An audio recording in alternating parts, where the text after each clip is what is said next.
And whom he called, he has also justified. And whom he justified, he has also glorified. From our limited human viewpoint, it may seem that we first came to God through an act of our own will, but we know from his word that we could not have sought him by faith unless he had already chosen us by the gracious act of his sovereign will. He told Nathan, before you knew me, before you called out to me, I knew you. You know, how many times has God already knew you before you called out to him? How many times did he help you in the worst situations in life? You know, there's times that I should have been shot and killed. There's times I should have been beat up really bad, and I would escape, or I would win, or I would, you know, God was just, I know God was just with me. You know, God needs to be with you guys before you're saved. Because some of us are just knuckleheads, whether you be hanging out with the wrong people or gangs, or, you know, there's deep things of Satan that we probably took part of, not knowing that what God was doing. Again, the reference of being called to salvation are always in the epistle of the New Testament, never general invitations, thus calling the election, affecting the plan of election.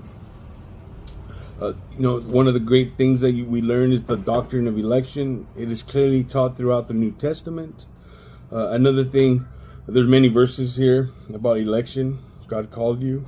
Third, believers are called saints, as imprinted in italics, including that the word is not in the original Greek, but in supplied.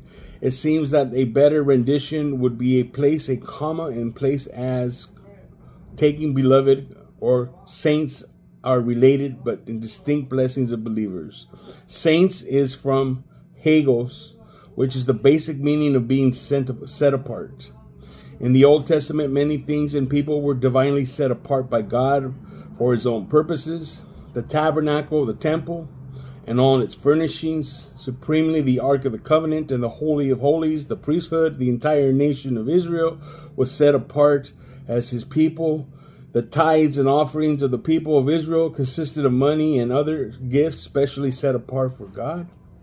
Frequently in the Old Testament, however, holy refers to persons being set apart by God from whom the world to himself, and thereby being made like him in holiness. To be set apart in this sense is made holy and righteous. Whether under the old or new covenant, saints are the holy ones of God.